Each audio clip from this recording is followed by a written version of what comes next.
kamote, any kind of ano po. And then, pwede rin po kayong maglagay po ng ito. And then, ilalagay po namin yung plate.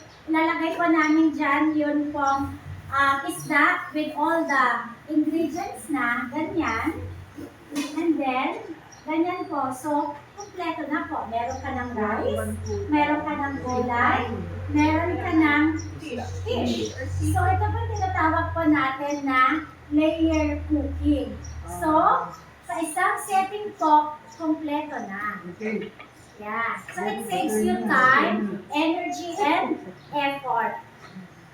Ito po yung All in one. ito po ng ating Thermomix, no? That we will show you how to cook easy. Kasi gusto natin yun, yung madalian lang, no?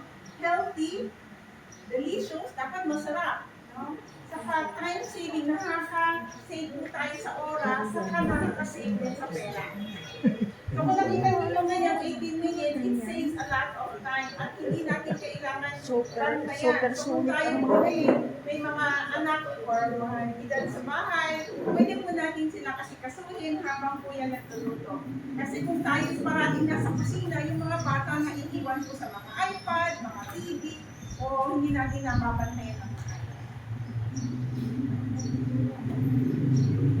So ito po yung pinagmulan na company na ito, Cowork ang pangalan niya, it's a German company since 1883. So matagal na po siya, hindi po siya bago ang kumpanya.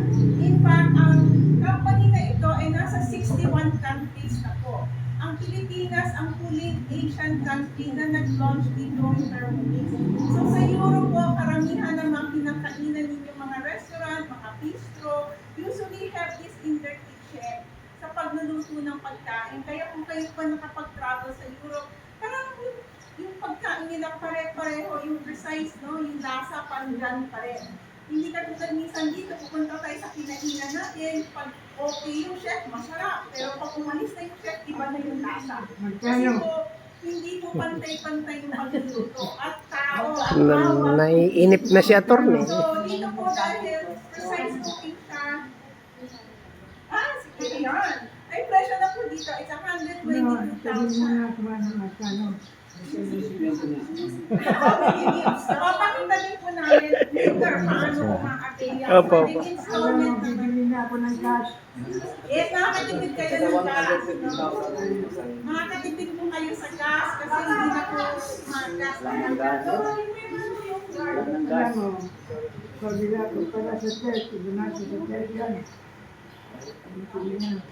Ano po? Church. So, ito po, this is 122,000 po yung kanyang price. But if you're gonna pay it in cash, because we have modes of payment. So, if you pay it in cash, from 122, magiging 115,000 po.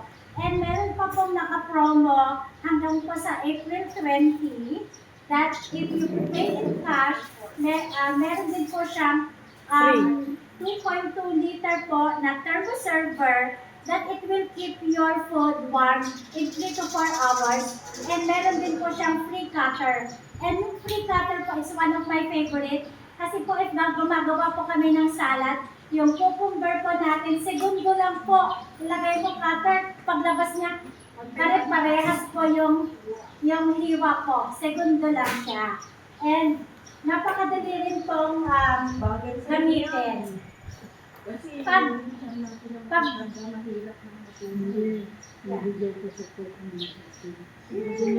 Yay! Pag gusto nyo naman po,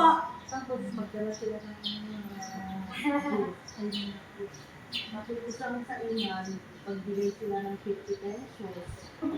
okay. So, ano pa po yung nagagawa ko ng kitchen robot natin? I find that this is, para sa akin po, this is the best budol of my life. Because I'm living in a condominium. The kitchen is small. Before Thermomix, I have my rice cooker, I have my kettle, I have blender, I have scale, alos andyan na po lahat. So, wala na pong espasyo. But with Thermomix po, nakalagay na po siya lahat sa mga ano po, cubicle po. And lagi din po ako kumakain po sa labas. So, kasi minsan po, nag-isa lang din po ako.